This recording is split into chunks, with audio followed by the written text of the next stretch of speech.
On today's Locked On NBA Squad Show West, which team in the Western Conference should feel most confident about their matchup and also their bracket? Let's talk about all that and more. Locked On NBA Squad Show West. You are talking ball with the NBA West Squad Show, sponsored by Game Time. From the Warriors to the Lakers, the Mavericks to the Nuggets, and everyone else in the West, the local experts of the Locked On Podcast Network bring you all the scoops, breakdowns, and the most comprehensive look at the Western Conference. Trash talk and big takes included. No holding back, we're giving the green light. It's time to talk NBA West. And welcome. You're locked on to the NBA Squad Show West. My name is Nick Angstead, host of the Locked On Mavericks podcast. This is the Squad Show where we take over the feed of your favorite Locked On show. It's an open invite for any host to join and talk about anything they want in the NBA's Western Conference, especially in the playoffs. Today's episode is brought to you by FanDuel. Right now, new customers can get $250 in bonus bets if your first $5 bet wins. Joining me today from Locked On Thunder, the number one seed, up 56, Rylan Stiles. Locked On Nuggets, Ryan Blackburn. Locked On Lakers, Brian Kamenetsky. Joining us right now from Locked On Rockets, Jackson Gatlin, and a white wall. No, he's back. No, it was a wall. It was perfect that you were just a wall. Darian Vaziri, Locked On Clippers. Not from the wall and into a dome, but from a wall in his house. Gentlemen, we may go somewhere completely different, but let's start here. Who, after one game, we haven't seen game two yet. We're recording this on Monday afternoon. Who, after game one, should feel most confident about their matchup and about their bracket in the Western Conference? Maybe I'll start with Rylan. I don't know, for whatever reason. I think it should absolutely be the team that won by a whopping. What was the final tally? What was the final score? Yeah, it's clearly the Thunder. I mean, whenever you look at this first round matchup, it's a nothing burger. They beat Memphis 131-80 in game one on Sunday afternoon, and the Memphis Grizzlies just outright quit in the middle of game one. In the second quarter, their body language was dejection. They were shell-shocked. This is going to be a short order series, just like we all predicted. And then you look forward to the bracket, and the Thunder have to win one tough matchup to get to the West Finals. Every other team is having to play at least two to get to the West Finals, minimum. So the Thunder has had this set up really well for them in their quest for contention, their quest for a championship, because the Grizzlies are no threat. Being at the Grizzlies play-in game against the Mavericks, their body language was so completely different. Ja Morant in that first quarter was flying around everywhere. He had that insane putback dunk. And then they played whoop that trick, and everybody in the arena was waving their towels around. And like just the body language and the imagery of all that compared to what happened against the Thunder in that game one was insane, which I don't know what that says about the Mavericks. I don't know. Nick, I don't know if you've heard does the transitive property work in the NBA? But man, that was just a stark difference. Anybody else? I mean, anybody going to pick the Grizzlies? Can we get somebody in here? Anybody? I mean, Nick, can win a game. Championships. Let's do. Can the Grizzlies win a game? Sure, they can win a game. Sure. What's the path? They could win a game. A lot of things could happen, Nick. They can win a game. If they win a game, though? If they play Marvin Bagley 40 minutes. Get Marvin Bagley some help. It was the best player on the floor. He's good. He's been good. He was good in Detroit. He was good in Washington. Like, imagine giving the players that actually earn their way as opposed to ninth picks who should have never been drafted to the team all this leeway and firing a good coach over it. I can't believe we found another way to make this about Luka Doncic and just the guy that was drafted over him. I literally just came from the Nico Harrison presser, and everything will be made about Luka Doncic in some way. I'm very curious because I know, did you guys talk about Clippers Nuggets? No, we're about to. We are recording this Monday before game two. So I'm so excited to hear from Darian about how much he can believe in the leadership that he's going to get from noted, amazing leaders in a tough spot coming off the overtime game, Kawhi Leonard and James Harden. Is there any two players that you'd rather have leading your team and the heart that you need to win a series and game like this than Kawhi Leonard and James Harden? Oh, I think that's insane. I think James Harden and Kawhi Leonard are like honestly very polar opposite in ways to me. Harden actually depends on how you define leadership. I think he's a pretty good vocal leader. No, I think he's a pretty good vocal leader. He actually gets the most out of the big men that he plays with. Every teammate seems to speak very highly of him, and he's really done a great job leading this team. The only thing I'll knock about Harden's leadership is sometimes he can be lazy himself on like defense and stuff like that, which doesn't set a great tone. But in the first game, outside of the fourth quarter, defensively, he was pretty good. I mean, If you get, what was it, 29 and 11 from Harden or 30, I forget exactly how many points he had. You're going to take your chances. Kawhi, while he does lack vocal leadership, you're acting like he's some choke artist in the playoffs. This is the guy with the third highest winning percentage in NBA history. He had a bad game, but like you're like writing him off like he's got no. I'm saying that the other guys need leadership. Like Kawhi does fine. His actual Game 7 record, his elimination record for performance, not what you would expect. That's There's fair. a lot of narrative that goes into how we talk about Kawhi Leonard. It doesn't fit with the reality. I watched a couple of games. I watched a couple of games where Kawhi Leonard was really good. True. Close Yeah, out but they're game. playing the Mavs. Come on. Yeah, the Mavs only make they only made fluky runs. That none of their runs were legitimate, and basically anybody that has won anything in the West has not been legitimate for Matt Moore. What about against Milwaukee? Was that team week 2 in 2019 conference finals when they won 4 straight games? Oh no, Fred VanVleet was great in that series. He was amazing. Come on. Props to Fred VanVleet for being the difference maker in that series. I can't believe he was. Wait, Fred VanVleet can be a difference maker in a series? That's news to me. Sorry, I mean, but as far as I guess you're insulting the Clippers' mental resilience. We're gonna have. No, I don't know. This is the question. Like, this is what's actually kind of fun. Is like maybe I'm wrong because you mentioned the Harden thing. I asked Ty Lue in preseason, like, all right, PG's gone. Like, who's been the leader for you? And he was like, it's James Harden. Like, he's been the guy that you need to do that. And there's like, he leads by example. And I pressed him because I think that leading by example can oftentimes just mean like he's a good player and he doesn't actually do anything. And so I asked Ty Lue about it, and I was like, is it important for it to be one of those guys? And he was like, it has to be. And I was like, because Ty played and coached. And I was like, why? And he was like, otherwise it's just talk. Like, you have to step up and you got to do it, because otherwise you can say all those stuff that you want to, but you got to actually do the thing. And I think that Harden's leadership there actually is important. Well, I think this season, and I'm not the first to defend James Harden about anything, but he has been great with the media. Zubac speaks so highly of him. Clearly, they've put in a lot of reps working in pick and roll. He's built. Zubac is playing the most confident basketball of his career, and there is a level of that's just his own improvement. But having a guy that teams consistently have to go over the top of screens, and we know Harden's a great pick and roll passer. Jackson could tell you that better than all of us here. So he's done a good job of getting. A lot of guys in the Clippers are having career years, and he's been running the show. So I do believe that there is some correlation there. Ryan, just so many great words to say about a team that choked a 15-point lead. They did, but I blame Kawhi Leonard more for that than Harden. And I believe Kawhi Leonard will bounce back. But you're right. It's going to test the mental resilience of this Clipper team. I think all season long, though, they've shown that they're pretty tough-minded and they haven't been, soft like the 2-1-3 teams with Paul George. And I'm not totally putting that on Paul George, but I don't know. There's some kind of there's something he radiates that gives off loser energy. Just ask the Sixers. Well, while we're still talking about Nuggets Clippers, I just want to take a second. But hopefully, by the way, I hope the Clippers win this game by like 1 million. So Matt Moore. And now look like an idiot. Since we've already recorded. Westbrook. Can we talk though about Darian? I'm just gonna let you ISO for a second. Game 3 is on NBA TV. Oh my God, Nick. This is an actual disgrace to the NBA. Adam Silver's, we talk about, we're not promoting this game enough. We're not promoting the NBA enough. Here you have an amazing first-round matchup that should be a second-round series. You got the best player in the world. He's won 3 of the last 4 MVPs. Like, this is a guy that is front and center in your league. You got James Harden and Russell Westbrook and Kawhi Leonard, who are some of the biggest stars of the last decade of the NBA. They have cult fan bases. Just ask me. I have to deal with them in the comments all the time and in Twitter. And we saw that first game. It's the best basketball matchup. That Rockets-Warriors series, I was very excited for it, but that was some nasty ball being played for stretches of that game. And I like those kind of barn-burner games, but the Nuggets-Clippers just clearly from game 1 passed my prediction of the best basketball, and then on top of that, the newest stadium in your entire league. Amazing stadium. Fans are fired up.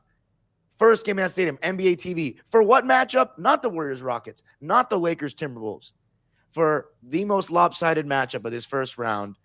We'll get plenty of OKC flowers and attention in the second round and further if they make it past the second round. But it's just, I can't even fathom it. On NBA TV for the first playoff game into it, I had a vision, Nick, of checking my phone during commercial breaks on Twitter and seeing everybody go crazy watching the TNT or ESPN broadcast of how amazing this crowd is. And now people are going to be searching on, Stream East for a link of the game. Didn't they shut that down? I got to be honest. You had me up to the point where you get to the arena. Because you're going to say it's not important. Well, I'm not going to say for that arena. I'm going to say that nobody cares. At least for that arena, they have the wall, which is like some kind of novelty oddity that it's actually like a cool arena as opposed to Staples Center, which is just like Staples. I agree. Staples is not a great arena, exist. but the Lakers aren't on national television because the arena's cool. Like you don't broadcast the arena, you broadcast the game. I happen to agree with Darian though that the game should be broadcast on a bigger, because you have a really intriguing and very good Clippers team playing the best player on the planet. I disagree. Brian, I tune in exclusively to see what's going on in the crypt. Okay, that's all I do. Dude, I'll tell you though, you won't be able to miss basketball. Crowd. Won't be able to miss the crowd if it goes the way I think it's going to go. I mean, this is going to be awesome. Coming up, let's get into the other series. Let's talk about that ugly basketball for the Rockets and the Warriors. Let's talk about Lakers, Timberwolves. Everybody on the Squad Show picked the Lakers. The Timberwolves won game 1. Let's talk about all that and more.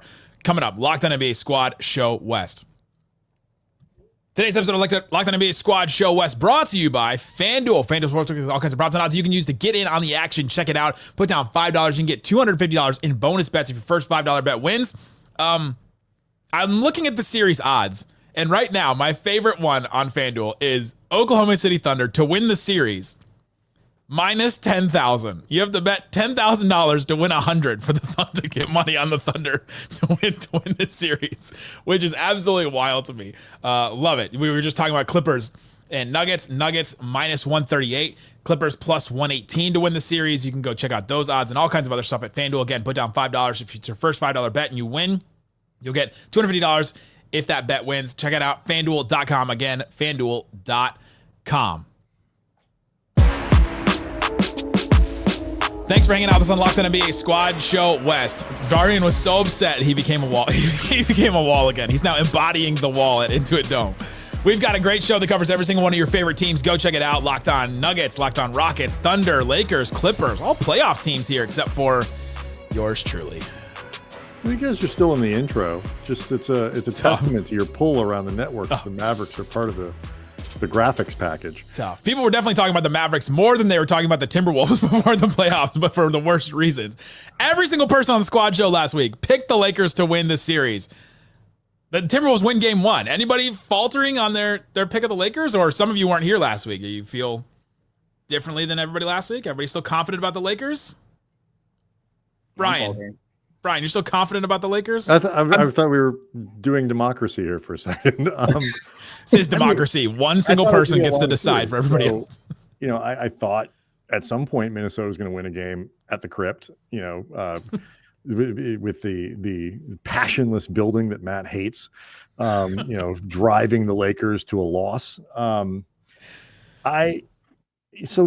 not surprised. I didn't think the Lakers played very well. I mean, that part of it was undeniable. And obviously, if it happens again in game 2, I think we'll all be rethinking our evaluations here. But Minnesota's really good. And the Lakers picked a bad night to, oddly, it's not even so much they were completely outperformed schematically or, execute. Like, they just didn't play as hard. Like Minnesota, like all the stuff that the Lakers need to do to fix what went wrong in game 1 starts with just moving with more purpose, moving with more physicality, setting better screens, cutting quicker, cutting harder, picking up defense. Like, I'm not saying that's all going to work, but like step 1 is like, you have to meet the requisite level of intensity and physicality to go. The Lakers didn't draw a foul in that, or didn't commit a foul in that game until the 4 minutes left in the second quarter. And it was Ant essentially sort of going through Reeves in the post, who was trying to body him up as best as he could. It wasn't like some sort of super aggressive physical foul that Reeves laid on there. Like, that can't happen in the playoffs. You're not playing defense at a high enough level.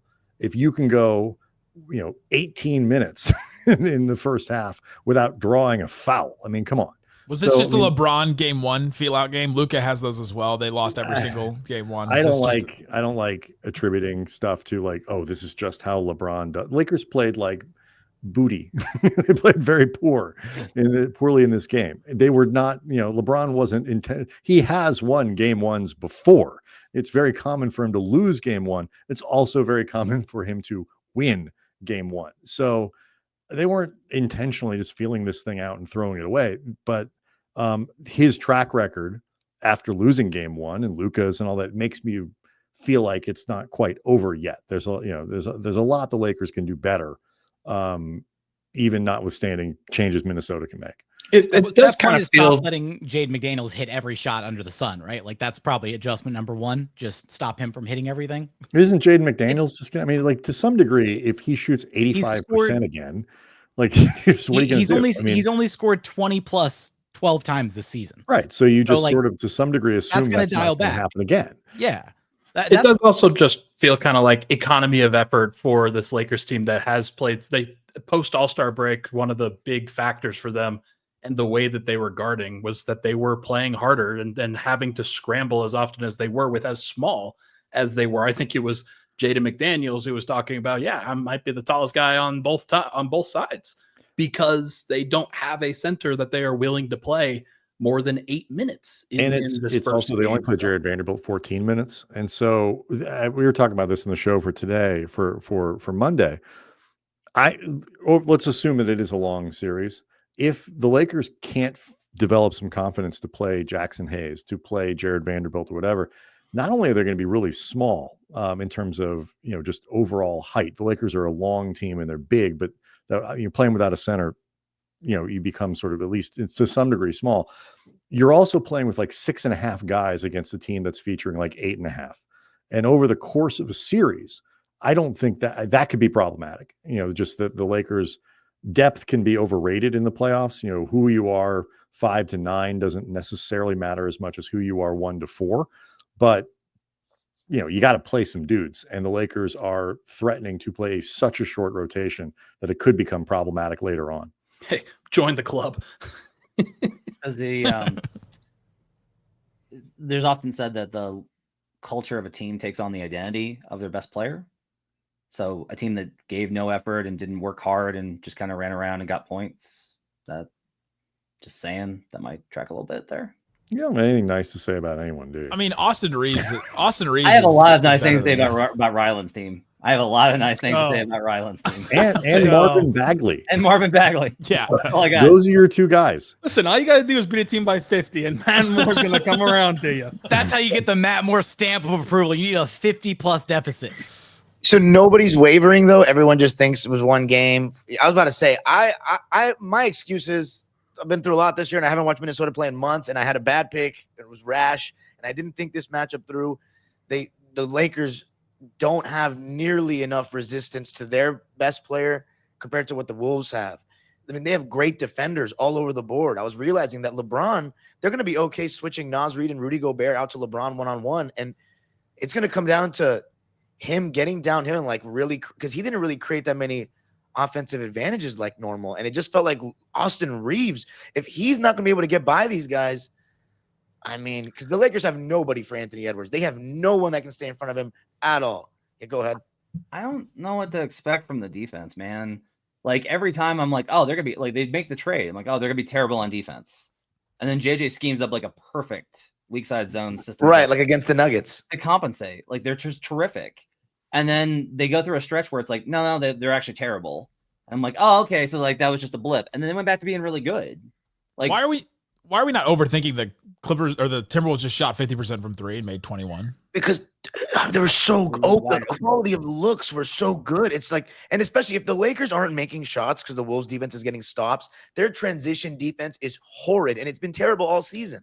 Right. So if the Wolves have a bunch of athletes, that's part of why I think McDaniel's like, he's not going to have 25-point games, but if they're not going to run with him in transition, he's going to get a lot of putbacks and he's just going to be getting lobs. Like, it's a rougher matchup than I thought. I'm not wavering on the Lakers winning the series, but Lakers in 6, I think if the Lakers win, it's going to be in 7, in my opinion. I think Darian's point, it's like, I know that so much attention's been paid to the defense and the open shots and all that kind of stuff. I think the Lakers lost that game. They scored 95 points. And it was an ugly 95. It was, Minnesota, if I'm assuming I'm interpreting what JJ was saying, surprised them by essentially playing straight on everything. And they I think we talked about this last week, like go make the Lakers into a one-on-one team, make LeBron play one-on-one, make Luka play one-on-one, make Reeves play. They might beat you. But you get one pass that way and then the ball's not flipping around. The minute you start to send extra players to Luka and Luka is throwing the ball to LeBron, you're done. And I think Minnesota understands that. And so the Lakers needed the offense was so stagnant that I don't think they gave their transition defense a chance. I don't think they gave their half court defense a chance. They were Minnesota never had to take the ball out of their own net. And they have to figure out how to get much more intention and movement and stuff into their offense. And that's sort of what I was talking about before. You got to move hard, move more, play harder, get, JJ talked about this at practice on Monday, get organized faster. Just everything needs to have more urgency with what they're doing. So they're not starting an action at 17 seconds into the shot clock. And they're doing it at 11. And I think that'll make a big difference. I thought you and Andy did a really good job on the post-game show of talking about, like, essentially what you're talking about here is validating kind of JJ's point, because JJ's taking heat for kind of saying, like, well, we just didn't play very hard. And everyone being like, oh, so it's not your fault. And it's one of those things where if JJ screws up something, I feel like JJ is going to own it. He's going to be like, yeah, no, I had a very, very bad strategy tonight. Yeah, I think so. Generally, yeah. Versus like Ime Udoka, who's just, I don't know what he's going to do, cut a wrestling promo or something. But like, I thought you and Andy made a really good point about how, like, it really is about effort. Like, they get a hit first. If you don't hit the Wolves first, they will run over you. I will say, though, don't forget the last year the Wolves went up 2-0 in Denver, and we were like, well, this thing's a wrap. And then they lost the next two. They wound up winning the series. But I think that's like something interesting about Minnesota, that they're able to go on, like, they punch first. The question is, like, what happens when you punch back? Yeah, I think that said, I think if the Lakers don't win game 2, I don't want to say they're cooked, because you got to win 4 out of 5 with 3 of those coming in Minnesota. That's a tall order. Luka did win both game 1 and 2 on the road in the Western Conference Finals last year against. Just say that it's different team, definitely different. But good probably big. shouldn't have traded that guy. He's pretty good. Probably should not have. Probably He's a should decent not little have. player. That guy is still employed. Let's get into the Warriors versus the Rockets. What do the Rockets do? How do they score points? We'll talk about that and more coming up.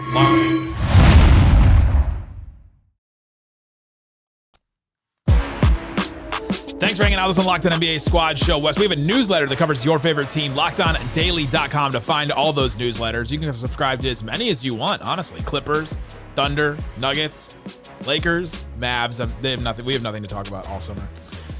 And you can also subscribe to the Rockets.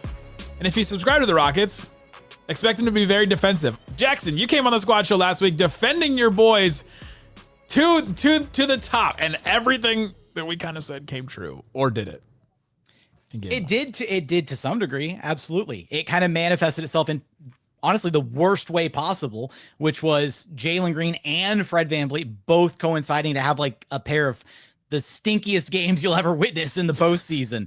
It was bad. 7 of 34 combined shooting for those two guys, which unfortunately for Rockets fans means 27 missed shots. And that number is going to curse our franchise for the foreseeable future. Yeah, it's killer. I saw that number and I about lost it. I straight up walked away from my computer for a minute.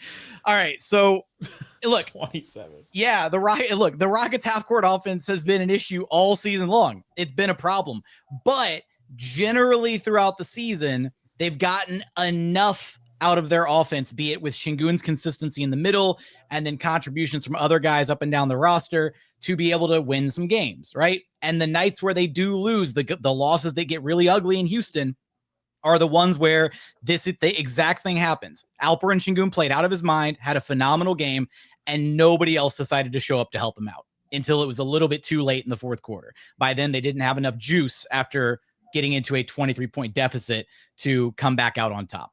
But the likelihood of Fred and Jalen both having this bad of a pair of stinkers again in the series, I kind of feel like they just got it out of the way. I don't see any way it happens again. I do. I mean, that's okay. That's my no jinx co-host Ryan Blackburn. I don't know, man. Like, Jackson, my big one for you is like, is Jalen Green a 16 gamer? I don't know yet. Game one doesn't look great, so we'll see. Look, I want to be genuine here and saying I'm going to give these guys the benefit of the doubt, right? They deserve at least one playoff series, for better or for worse, right? Let's see what these guys have. This is their first taste of postseason basketball for pretty much every major guy up and down the roster outside of the handful of vets that they have. Chalk it up to game one jitters, chalk it up to hat tip to the Warriors. Their defense was incredible. They pressured, they blitzed a lot. They made Jalen and Fred uncomfortable. And then Fred decided to go hero ball at the end, and really he was praying that any one of those threes would drop in, and none of them were falling at the end of the game. 1 of 5 shooting in that fourth quarter. Like, I want to see what they do over the course of a whole series. I'm not going to write Jalen Green off after one bad game. Now, if he has a second bad game, if he has 3 bad games, 4 bad games, if he's the Achilles heel of this Rockets team in the postseason, then yeah, we'll label him, hey, until you come back and prove it next year, or prove it on writing a off different Jackson's team, Wi-Fi over down in Houston. Oh, You're the one frozen, Nick. Nick, I was you're, about to say. you're frozen. Everybody frozen? Nick, why shouldn't you be fired? Huh? There we go. Why shouldn't I? Nick was the only one frozen. Jackson, how did I how was do you over It here was Easter cooking, yesterday. Nick. What'd you learn? Jackson, how do you think Amin Thompson did on Steph? Because the stat line looks really good, but like if he's gonna get 31 on 19 shots, it's gonna be tough. He really struggled early on in the game. He kind of settled in as the game went on and felt a little bit more comfortable there in the close in the fourth quarter. But early on, he was overplaying Steph. Steph was getting backdoor, some easier opportunities there. Rockets' whole defense was just kind of a mess in that first half. Ime Udoka deploying the double big lineup with Steph out there was dangerous, and that was a major gamble. And then Warriors made him pay. They kind of cut through the zone like Swiss cheese and then got buckets right at the rim. The defense tightened up there in the second half after going down 23 and being able to kind of force your way back into it. But again, offensively, like it just kind of felt like a perfect storm of different things. 6 of 29 3-point shooting overall. Now, yeah, a large portion of that is Fred and Jalen, but it also feels like something that they can look back on film and try and diversify the shot profile a little bit. On a night where Jalen and Fred are struggling that much, Fred doesn't need to take 19 shots. Jalen doesn't need to take 15. Dylan Brooks, who's been the best shooter on the team this season, should have gotten more attempts. Jabari Smith Jr. should have gotten more attempts. Hell, even Amin Thompson just getting downhill gives them a little bit of a different offensive profile than Jalen and Fred continuing to chuck. So I'm not that worried about it because it took really, really strong games from Steph and Jimmy. And yeah, you can sit here and say, yeah, they're capable of doing that 3 more times. They probably are. But I also think that their potential for faltering and not both having strong games is not, I don't know. I think it's a possibility with how hard the Rockets defense plays. They held the Warriors to 95 points. That's a winning final score if your offense doesn't just completely bottom out on you. Do you have enough good shot creators on the perimeter offensively, you think, Jackson? Because it feels like Jalen Green was taking some rough shots. There's no one that consistently – because if the answer is no, then the Rockets just got to really play through Şengün like he's the clear-cut number one option, and there's a real gap with the next guy, and just throw him the ball almost every time down the floor.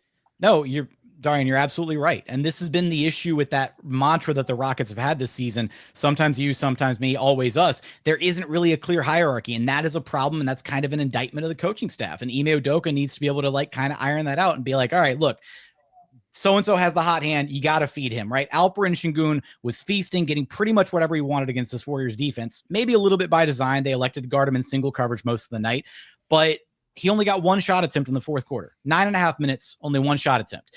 Jalen had 5 attempts. Fred had 5 attempts, and they both went 1 for 5 in that final quarter. That can't happen. You can't lose sight of who the best player is in a given matchup. And because the Rockets on any given night, one guy might be the best player, you've got to be able to identify in a given game, hey, this guy's got the hot hand. We got to keep feeding him.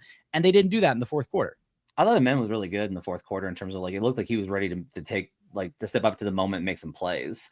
Like your lineup needs to be Fred, who like Fred had a bad shooting game, but Fred's a veteran and like at least knows how to run offense and can make big time shots. I heard he's like a leader Fred, someone can rely on too.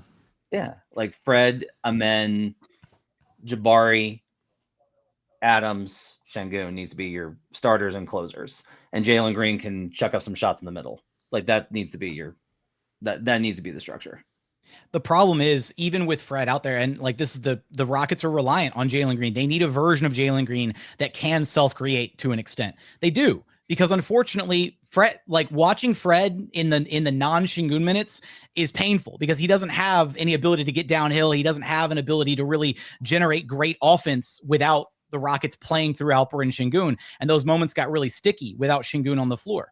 So Jalen is the only other guy that can reliably self-create on this team outside of Şengün, and maybe a little bit of Min Thompson if he can get downhill, but that's it. And so the team is, unfortunately, for better or for worse, built around that. They need him to give at least a little bit of production, or they're going to have games like this where the offense just isn't enough. That's what you get when your two highest build, well, I guess Fred's the highest build player, but your two star players have to produce. And one star player did produce, but he didn't have somebody show up with them, to be able to put them over the hump in this game. Amen and Şengün had a better offensive rating than the three of them together. So Amen and Şengün without Jalen. That's not surprising. Well, let me ask you this, Jackson. Do you think, even with the concerns, the offensive struggles that Jalen has, can the Rockets even bench him in crunch time? Is that even, what I'm saying? He's the second pick in the draft. The Rockets have put so much into him. Like, has that even been a thing that's ever happened this season? Yeah, they can and they should. Ime's shown a willingness to bench anybody at the end of games if they're struggling, if they're hurting the team, if they're holding the guys back. I almost wonder if there was a level of here in game one not wanting to use that as the resorting to benching Jalen here in game one from a confidence factor, right? It's game one, get the playoff jitters out of the way, your first taste of postseason basketball. You don't want to screw up his confidence by benching him and be like, hey, okay, you struggled. You're not going to be in there to close the game. I got to go with another option.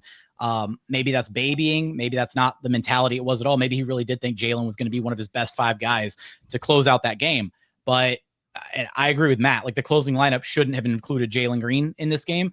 And for the other reasons, even though Fred VanVleet was absolutely struggling to hit shots too, he brings hard-nosed defense. He brings the ability to set the floor, set the table offensively, and he can spoon feed Alperen Şengün assists to get easy buckets underneath because he's the only guy that can hit LP on a seal down low when he's got good post position.